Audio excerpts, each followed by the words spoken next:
keenya qaamaanis walitti dhufuu dandeenya. Eessa akka jirtu iddoo jirtu nan beekan normaali jechuudha. Sobaa turtee ta'uu ta'e, burjaajessaa turtee ta'uu ta'e, saamaa turtee ta'uu ta'e, sobdee dhugaadhaan jechuudha. Afaan haaraan ati dubbachaa turte baay'ee afaan haaraan kun akka hiikamuun beekta miti. Afaan haaraan akkamitti waan ragaa hin qabne duukaan adeemaan. Akka maali kun ragaa maaltu jira? Maal ragaa maaltu jira? Asitti keessatti koo waan beekamaadha baratoo macaafa qulqulluun beekta. Maaltu beekama ragaan hin jiru waan ragaa hin qabne akkamittiin? Jalaa qabda. Akkamittiin fudhattaati waan ragaa hin qabne? Malee koo guddummaa isaa ofirratti hin agarree jechuudha. Already ani waan ragaa hin qabnetti amanee jiraachuu hin danda'u baay'ee. Maaliif waan ragaa qabu malee waan ragaa hin qabnetti akkamittiin amanare? Maal jedhee? Ati namuma ilaalteetu namumatu hillikki namaatu akkati amantii kana jijjiirtu si godhe malee waan tokko beekteeti miti ammati. Sittaan himan. Hillikki no. Haqaan gabbaraman rabbii tokkicha akka ta'e isa Museen jedhe sana isa seera uumama boqonnaa 6 lakkoofsa irratti barreeffame dhaga'i yaa Israa'el isa inni jedhe sana.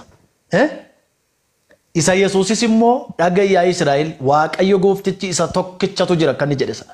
Jechuusaatti si wajjin hojjechuutti amantatuun taane si wajjin hojjechuutti amantatuun taane ati kan itti amantu waan ragaa qabutti. Atama waa'ee ragaa isaa mitiin bar. Atama Yesuus jiramuun jiru. Inde? Yesuus jira bar maaf hin jiru? Eenyutu Yesuus hin jiru jedhe? Erga jiraate maal eessa deemtaree jedhe Yesuus dhiiste eessa deemtare? Ani Yesuus dhiisee hin deemne. No dhaggeeffadhu. Ani Yesuus dhiisee hin deemne baay'ee. Inni rakkina qabu inni yoo Yesuus jiraate amma na wajjin yoo jiraate guddummaa isaa inni yoo irratti agarsiisa yeroo dhiyootti. Dhugaa ati namni elaa maasitti fakkaate beektaa ammoo raajummaa akkasii raajinati.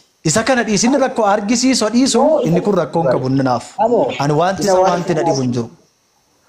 Garuu amoon immoo waamicha obbolummaan si dhiyeessa akka obboleessa kootti waamicha obbolummaan si dhiyeessa.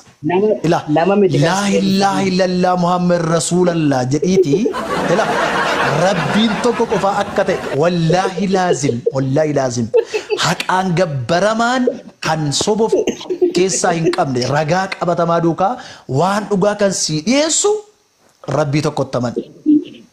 Inni rakkoon qabu inni kun koo jechuudha amma fakkeenyaaf gaafata akkas naan jettu baay'ee sin jibbuun teenkiin si godhadha.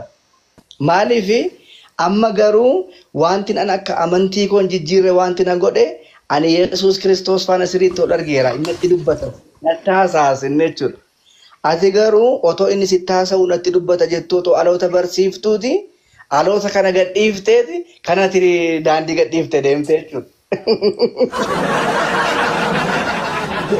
Maal naa baasaa ta'u? Fakkeenyaaf ammoo as ilaale fakkeenyaaf ammoo Wangeela Maatewos 15:20 irratti maal jedha? Inni immoo deebisee ani warra akka karra hoolotaa karaa irraa godhanii mana Israa'elii badan duwwaaf malee hin ergamne jedhee tuqaadhaan dhaabe bakka finish di godhe. Ammati shakkamittiin kana maal jechuu dandeessame? Dhaabe bakka dhaabe.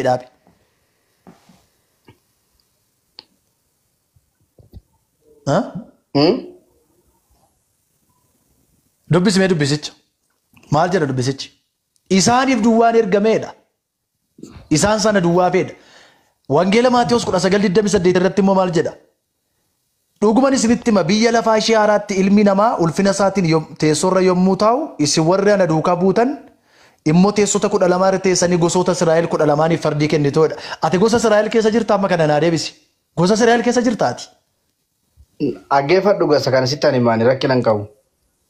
Amma gaaffiin irraa kaasee amma rakkoon qabu.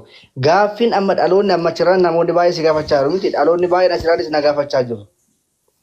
Amma otoo gadi fageessinee waa'ee wangeela kana haasofne macaafa qulqulluu wal bukkee qabnee haasofne galgalli kun iyyuu akka nun geenye nan beekan nun ga'u galgalli kun garuu kanaan dura innati gochaa turte sirrii miti ragaatu hin jiru kabar ammoo kanaaf nun ga'u bar.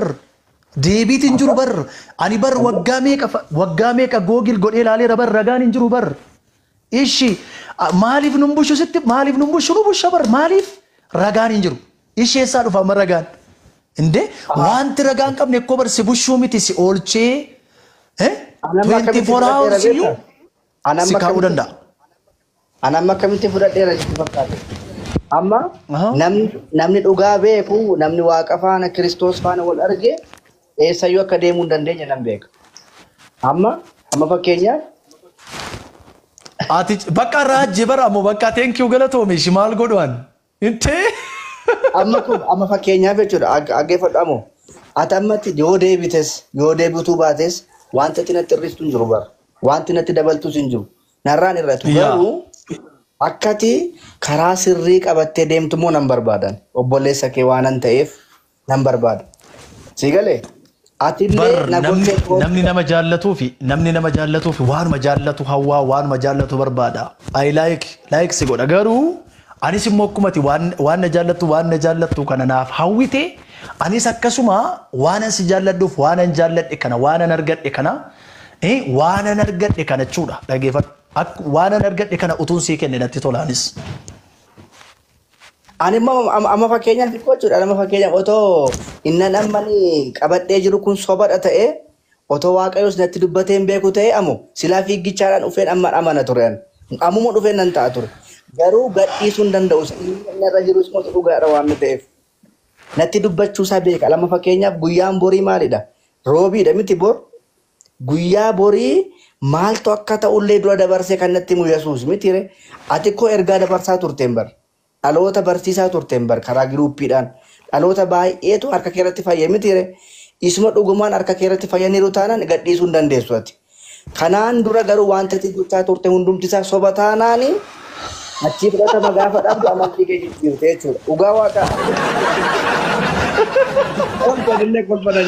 Wai, ani kolfuun barbaanne garuu dirqama na kabarsiifte wallahi. Era kolfii bannaati yaa kolfii na barbaar. Ani ko baay'ee akka ati geemii taphachaa jirtutti akka ati qoosaa jirtutti fudhachaa jira malee amoon kana godha jedhee yaadu maaliif inni kanaan dura ko akkas taanaan kanaan dura sobaa turte jechuudha. Waaqayyo sitti dubbatee hin beeku jechuudha dura. Waaqayyo faana sulla galtee. Amoo ammati fakkeenyaaf waan ragaan ani dhaggeeffadhu. Ani waan ragaan qabne wajjin adeemuun barbaadu kaa? Akkamitti waan ragaan qabne duukaan adeemaan? Maali kun ragaa maaltu jira? Maal ragaa maaltu jira? Asitti keessatti ko waan beekamaadha baratoo macaafa qulqulluun beekta. Maaltu beekama ragaan hin jiru waan ragaan qabne akkamittiin? Akkamittiin fudhattaati waan ragaan qabne? Malee koo guddummaa isaa ofirratti hin agarre jechuudha. Already ani waan ragaan qabne tamanee jiraachuu hin danda'u baay'ee. Maaliif waan ragaa qabu malee waan ragaan qabne akkamittiin amanare? Maal jedhee? Ati namuma ilaalteetu namumatu hillikki namaatu akkati amantii kana jijjiirtu si godhe malee waan tokko beekteeti miti ammoti. Sittaan himan. Hillikki no.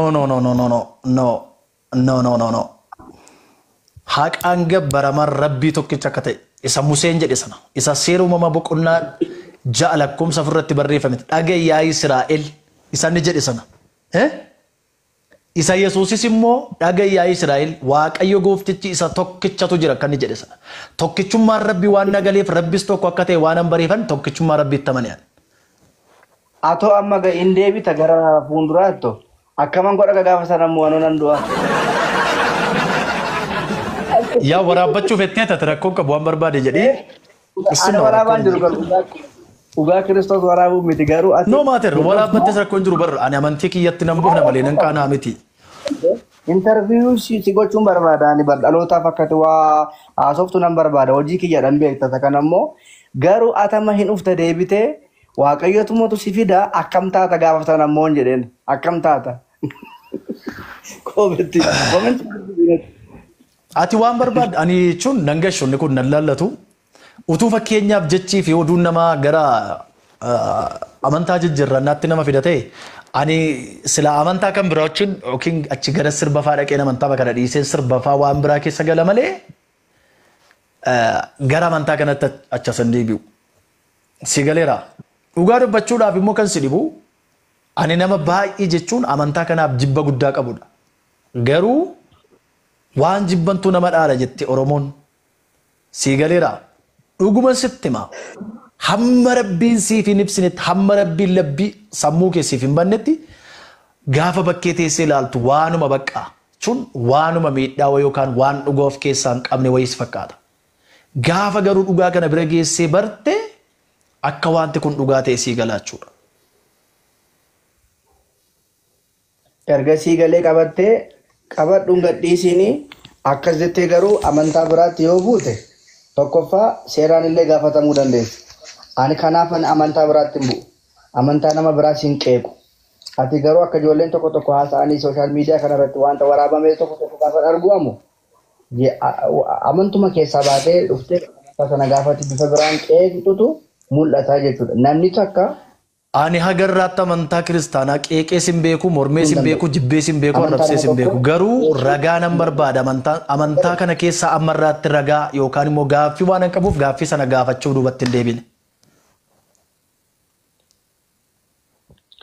Isa gaafadhu ani garuu gaaffiin ani si gaafachuuf laayivii kanarra seeneyyuu gadi fageessee waa'ee amantaa tokkoo baruu yookaan immoo maaliif amoon kana ta'e sana ta'e jechuu koo otoo hin ta'in amoon gaafa lafarra deddeebi'aa no ammus lafumarra jirta yaa samiirra hin seenne amoon gaafa bakkee keessa deemaa ture gaafa tajaajilaa ture gaafa raajaa ture gaafa dhaloota barsiisaa ture karaa onlaayinii dhaloota meeqa barsiisaa ture amoon isuma dhugumaatii barsiisaa ture moo soba barsiisaa ture moo sobaa ture moo erga waan dhugaa qabatee akkamitti amantii kana gadhiisa erga waaqayyotti dubbatee akkamitti amantii kana dhiisa jedheenuma kanama si gaafachuu fi erga waaqayyo sitti dubbatee beeka jira ta'e akkamittiin kana gochuu danda'a kan jedhu nan si gaafachuuf seene kanammoo deebisuu hin danda'u ragaa maal jette egaa akkuma Injiru bar amu sila sikkoo namni deebisuu hin danda'u maaliif injiru waan ta'eef eessaa dhufanii iddoo fidanii deebisan hin qabani barre. Deebii miti kun kan akkoo atumti naa deebisuu dandeessa turte. No. Afaan kee keessaa baastee dubbachuu dadhabde malee ammoo naa deebisuu dadhabde turte. Ani maal jechuun ani maalan si deebisa ani maa deebii dhabeen bahe miti bar akkamitti si deebisuu danda'a. Ani koo deebii dhabeen bahe bar. Yesuus itti dubbatee beekaa sitti. Dhaggeeffadhu haa dubbatu dhiisu garuu Yesus ani waaqa natta manaa na duukaa jiraadhaa na wajjirraan ani waaqa naaf sagadaa jedheen beeku beektamni kana. Tasuma. Akkam? Naaf sagadaa dhee beekaa Yesus? Dhaggeeffadhu qoye Yesuus itti dubbatee beekamu hin beeku sitti. No Yesus naaf sagadaa jedhee beekaa? No dhalootatti ergaa himaa turte baratti. Yesus naaf sagadaa jedhee beekaa? Isa miti kaama waa Yesuus naaf sagadaa jedhee miti. Dhalootatti karaa onlaayinii dhalootatti elaa waaqayyo akkasiin jechaa jira waaqayyotu akkas naan jedhe jettee raajeen beektotamu. Yesus guyyuma tokko naaf sagadaa natta manaa ani waaqaa na wajjirraan bu'aa jedhee beekaa? Gaaffii kana barbaada. Ati koo gaaffii biraa na gaafachaa jirta isaan ani si gaafadhu maaf naan deebistu ati.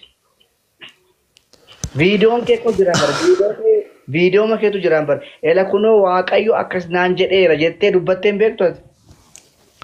Inni darbeera bar inni na ilaallatu. Waaqayyo akkas naan jechaa jira jettee ergaa dabarsitee hin beektu tamu. Inni darbee bar ani isa keessa jiru bar ani gaafa laa ilaaha illallah Muhammad Rasuulallah Rabbiin ergamaa waaq Yesuus ergamaa Rabbiiti malee waaqa miti waaqa ta'uu hin danda'u gaafan jedhu sananii. Inni kanaan dura jechaa turte sobaadha mitiire. Inni kanaan dura raajaa turte sobaadha mitiire. Inni darbe bara ani isa kana na ilaallatu inni. Inni darbe sun soba moo dhugaadha? Soba saa ta'u dhugaa inni darbeera ani isan beeku. Inni darbe sana miti kan beeku. Amma gaaffii keenya xumurreera kun uummanni nu ilaalaa jira. Inni waaqayyo si wajjin jira jettee shamarranittis ijoollee warra dhiiraattis inni raajaa turte waaqayyo sitti dubbatee raajje moo sobdeetu raajjeeti kanuma bichaa dubbadhu. Inni koppaasti nagariidha bara ani isan beeku bara inni waan darbeedha. Inni sobaadha jechuudha. Sobaadha jechuudha. Bakka inni waan darbeedha. Bakka inni waan darbeedha. Soba saa ta'u inni waan darbeedha. Jaalladha deebi'eera deebiisa. Jaalladha. Waaqayyo gooftaa si hojjetu. Ciao. Thank you. Naa deebisteetta? Bakka. Inni ijoolleetti raajaa turte hundumtisaa soba moo dhugaadha? Bakka. Maqaa gooftaa Yesuus Kiristoosiin galgala kana kun harka koo laala. Naa kadhachaa jira amoon.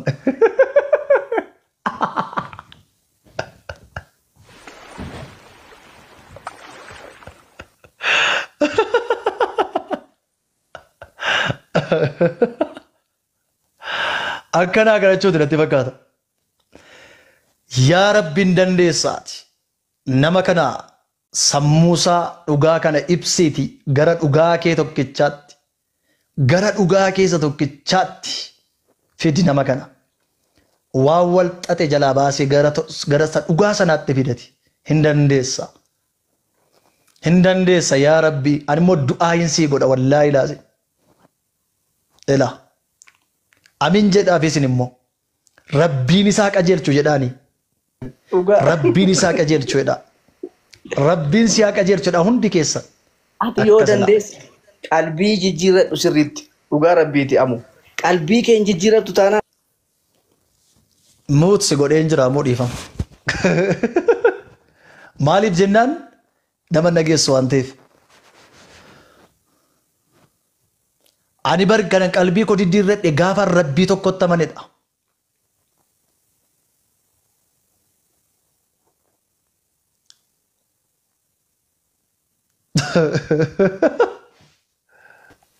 sagaleen ko dhagaamaa jiru amu inni dhagaama dubbadhuma miyuutiin godhiin an kabajeen si wajjin haasaa jira malee si arrabsaas hin jiru si lolaas hin jiru no naan kadhatiin ka naan kadhatiin anis hin kabaja garuu naan kadhatiin ka naan kadhatiin miti barati waaqayyoyyuu achumatti guddummaa isaa sirratti mul'isan yeroo isaa eegee rakkoon qabu ati waan baateefi manni waaqayyoo wanta ta'uun qabala ati waan deemteef maashaallah anillee bar waaqayyo guddummaa waaqayyoo nan jaalladhaa bar baay'een jaalladhaa bar guddummaa waaqayyoo maaf jibbaan waaqayyo sitti dubbatee hin beeku siin waaqayyo akkas naan jedhattee dubbachaa turteeti kanaan dura waaqayyo meeqatu jira amoo waaqayyo meeqatu jira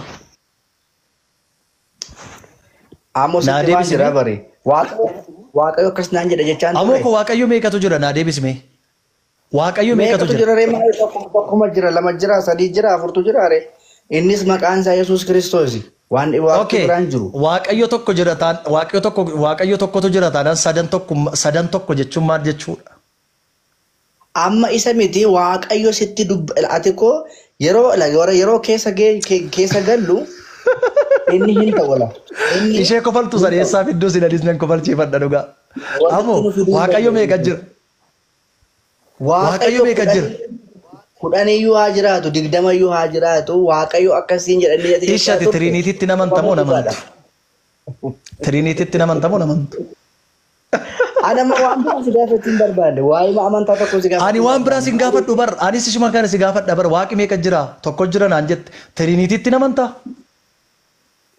Ani isa kanan beekuun siin jedheen waan tokko hin beeku ani isa kana. Ani waan tokko hin beeku. Okay ishee akkamitti naa kadhachuu dandeessani tiriiniitti si jammar namni namaa kadhatu nama tiriiniititti amanuudha. Maqaa Yesuusin jedhee namni namaa kadhatu.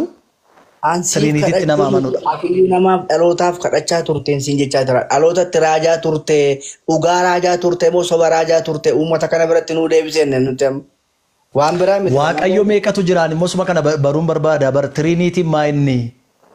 Isa siifan deebisa ishi garuu dhalootatti inni raajaa. Ishi kun amma naa deebisi ishi amma naa deebisi aawon amma barbaade. Maaf na falmitaate amoo lakkii nam falmiidha. Intee amoo. Amma kanaan sin dhaggeeffadhu ture wallahi beektanii baay'ee waan asi jaalladhu malee nama kamiyyuu amma kanaan dhaggeeffanne afaan irratti hin deebisaafi ture. Ati ko afaan irratti naa deebisuu dandeessan si gaafadhe. Ani ko ana afaan irratti si deebisee bar isa darbe keessan deebiin isan beeku ani bar. Ahaa otoon beekiin raajaa turte jechuudha duraan. Otuman beekiin hin tajaajilaa ture. Otoon beekiin hin tajaajilaa ture. Otoo naan galiin abjuu akkas. Nice, very good. Dhugaa waaqayyo si haa eebbisu deebiin keenya dhumeera otoo hin beekin lallabaa raajaa sobaa kan turte jechuudha. Otoo hin beekin beektee miti amma immoo barteetu amantii kana qabatte waan na ta'eef. Garooti gaaffii koo naa deebisi. Anoon beeku isa kana. Ani otoo hin beekne hin deebisa ture hin beeku waan ta'eef namoonni gadi fageessanii na caalaa beekani siifaa deebisan dhugaa.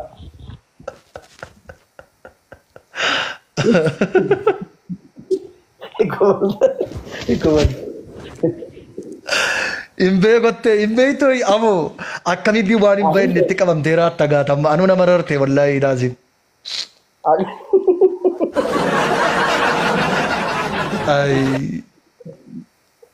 Ani immoo deebisu ka ani immoo ani baay'ee nama rartee bar akkamitti waan hin beeknetti amantaati mee kana naa deebis akkamitti waan hin beeknetti akkamitti amanuu dandeessi ani itti amanuu miti isarraa waan an fudhadhu isarraa waan an dhaga'u waaqayyo akka inni itti dubbatuuf irraa fudhachuuf irraa dhaga'u miti bar ammoo akkamitti waan hin beeknetti amanuu dandeessi mee kana naa deebisi hin beektu akkamittiin ammoo waan biraa anuma tokkollee beeka jedhee waggaa 3 ishee waggaa 3 falmee waggaa 3 dadhabee bar amma munu deebee gaaffiin kee jikoo fudhanneerra bakka munu kanuma maaliif akka maalii akka raajaa turte ergaa dhaloota takka dabarsaa turte garuu ati maaliif amantii kee deebisuu dadhabda qoy akkamitti itti amantee jiraattare maal waan an deebisuu dadhabuuf inni dhufee amantii koo jijjiira nam inde waan hin beeknetti maal gocha amantaree isa beektutti malee isa deebii gaa argachuu dandeessutti malee ati koo wanti ati gochaa turte hundumti isaayyuu sirrii waan hin taaneefi amoo barreessaanii birootaa barreessitilnaa waggaa 2,000 guutuu ammoo naan beekamu barreessaanii birootaa amma rakkoon qabu ga'ate amma jabaadhu iddoo jirtutti gaafa dhumaaf diddaati naa deebisi malee ani immoo waan hin beekneefidha kanan sii deebisuu dadhabe waan hin beekneef jedhee waan an taa'uu reefidha kanaaf ati immoo na kabajjee darbuu qabda malee ati garuu osuma beektuu naa deebisuu dadhabdeen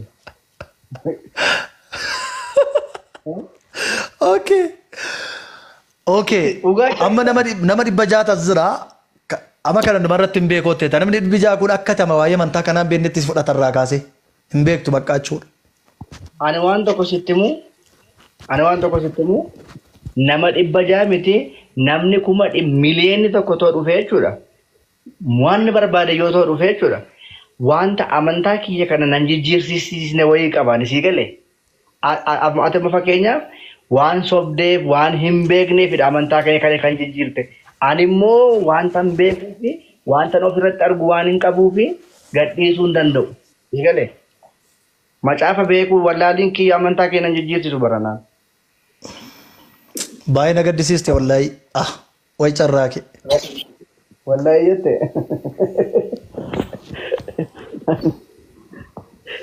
wallaahi baay'ee na gaddisiifte maalo waan hin beekne keessa jiraachuu kennaa aarse dhugaa waan hin beekne keessa deddeebi'uun kee baay'eedhuma na gube maaliif jennaan maali waan hin beekne keessa jiraachuun kee baay'eedhuma na aarse wallaahi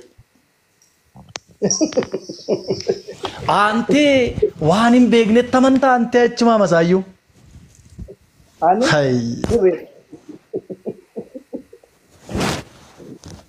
Waati maaf komediyaaniin taatu komediyaanii amoo jedhi maali? Dhugaa ani garuu akka takkas nama kufalchiistu fa'aa hin beeku dhugaa rabbii. Ilaa baay'ee si wajjin haasaa ture akka takkas taphattu akka takkas